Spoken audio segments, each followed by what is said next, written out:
Magazine. And joining us now from New York is the creative director, Harriette Cole, who had the opportunity to speak with Miss Obama personally. Harry, good morning to you. Good morning. So tell us, what is she like, really, when you get a chance sitting down right close to her and just chatting? You know, she is incredibly down to earth. She's like your friend, your neighbor, the person that you work with who you like to go into the office and talk to. She was just very, very easygoing. She's also incredibly prompt. She actually came to our shoot early, if you can imagine. She arrived before the anticipated time. So she's prompt and very kind. And so she's punctual. So then why do so many people just seem to misunderstand her? Why is it so many people see her and they may not agree with her and her persona? Well, I think that it's similar to what happened in the beginning with Barack Obama.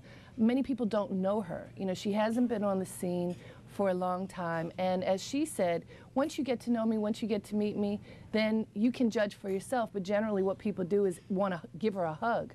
But I also think, and this is similar to what happened with Hillary Clinton, not in the run for president, but when Bill Clinton was first running, Michelle Obama is similar to her. She's very smart, very well educated, you know, fully present woman, and sometimes that's daunting for people. There was reports going around throughout the campaign season that they wanted to change her image. They wanted to soften her image. And when I read in the article, I got out that they were saying, she was saying, at least her husband, Senator Barack Obama, was saying, there will be no changing to my wife. Right.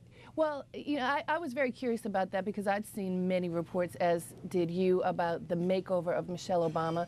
And he said, absolutely not. There's nothing wrong with her. What I think is happening, however, is that her staff was beefed up and, you know, just her being on the scene, giving more speeches and being aware of the fact that absolutely every word that comes out of your mouth is going to be scrutinized forever.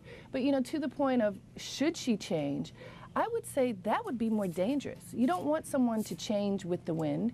You don't want someone to change, even if you could change your personality, why would you want that to be? What I get from Michelle Obama and from talking to 11 of her friends and family members is that she's pretty much who she presents herself to be. Let me ask very this question. Smart, very clear. Yes, she definitely presents that image. But speaking of her, do you find out if she became First Lady because her husband was elected president, what type of First Lady would she be? Would she be like a Hillary Rodham Clinton, that many people say was intimately involved, at least she wants us to believe, intimately involved in the workings of the White House? Nancy Reagan, distant but very involved, very much of a player in the White House? Or maybe a Laura Bush that was sort of distant, had her causes, but let her husband pretty much run the country?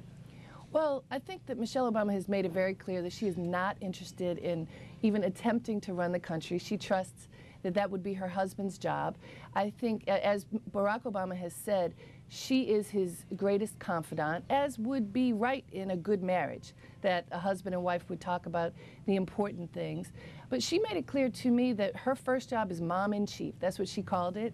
And she does have causes that she's passionate about, in particular, the role of women in our society and how to support women in the many activities and responsibilities that we have, as well as looking at our veterans and families of veterans, you know, who are off in Iraq or Afghanistan, and when they come home, what happens, the families who are here, how are they cared for.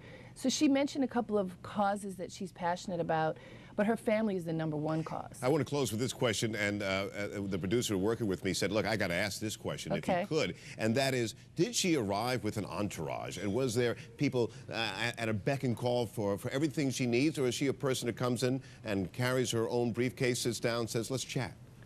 Well, I didn't see anybody carrying anything for her. She, you know, she arrived with Secret Service. You know, that's what happens these days. And there were several of her girlfriends. She came to us from The View, and several of her girlfriends had gone to The View also. So her folks called in advance to say, would it be okay for them to come by? And they did. So she ended up having lunch with her girlfriends and chatting with them, chatting with me, getting on set, taking a great picture, and then doing an interview, and off she was to her next appointment. And there she went. Harriette Cole is the creative director for Ebony Magazine. We want to thank you for joining us this morning from New York. And you can look for the September issue of Ebony Magazine on newsstands now.